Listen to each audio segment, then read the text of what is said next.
Hey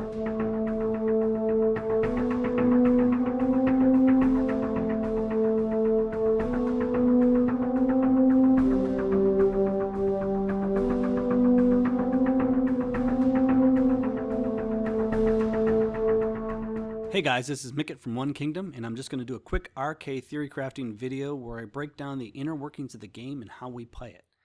Today, the basic concept I want to tackle is basic funneling, or what I like to call sheepdogging. We've all had times when our troops go wandering off in various ways, paladins going for a walk around the outer walls, doing no one any good. No good healing anyways, except maybe the tall grass, I suppose. Funneling your troops is perhaps the first most major strategic boost that you can give to your attacks, and it really isn't hard to understand conceptually. If you can master this skill alone, your results will show it, I guarantee. In part 2, as a follow-up to this video, I'll cover intermediate funneling. We'll talk more about sequence and troop variance, which is definitely more important at higher levels, but today we'll keep it simple for this video and just talk about basic funneling. Okay, so one of the most important skills is to keep your troops together, especially when relying upon paladins to heal, because they need to be adjacent to get this done.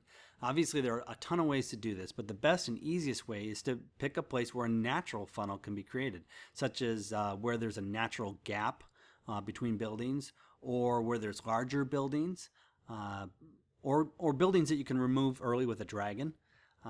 Rarely do you want to use a troop, by the way, to remove a section of buildings that then go ahead and suicides itself.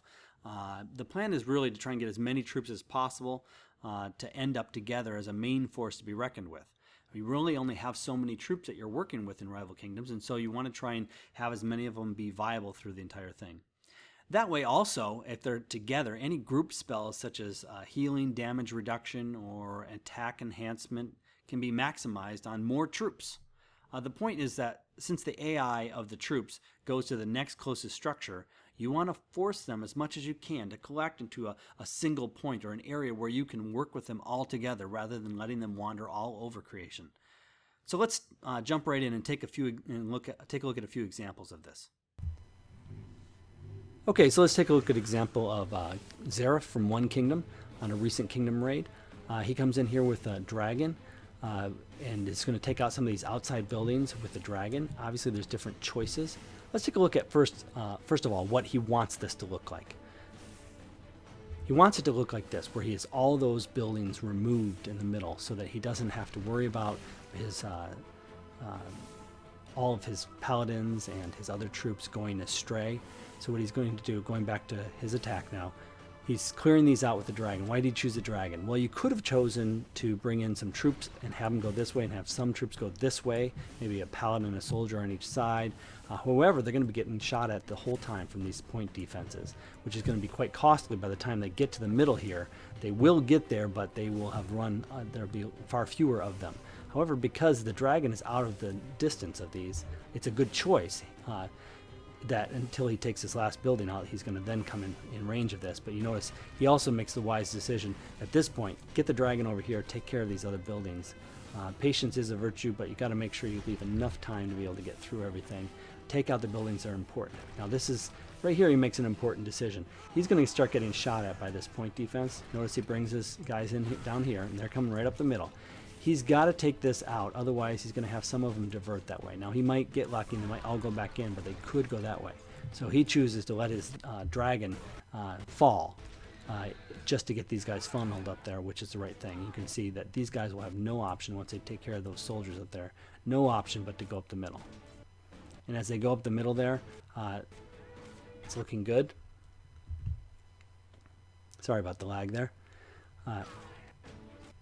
Okay, here's another example. This is one where taking a dragon to the outside, and you can see those buildings at the top that are kind of pesky.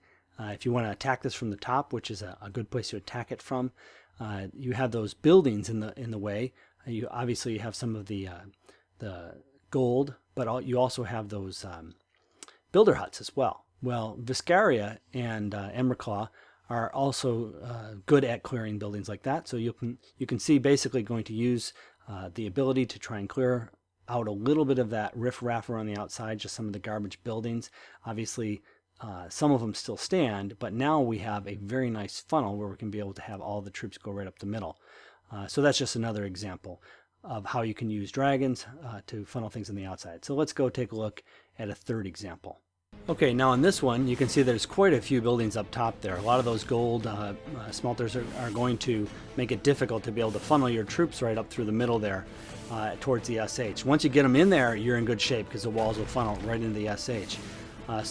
What I did here is I took the dragons and just am going to take out a few of those buildings that are the near enough ones to be able to draw them away. I'm going to then zoom my dragon over to the other side, take out a building, and even as it's starting to take that out, drop my troops on the outside so that they funnel themselves back towards the middle, and they have no choice but to go up the middle. The dragon goes across. I'm going to just take out this building right here. You can see I don't even totally wait until this is totally done, although you have to time it right if you're going to do this, because if you do it just a little too soon, that's why I started on the left. Do it a little too soon, you're going to end up with your troops going over towards it.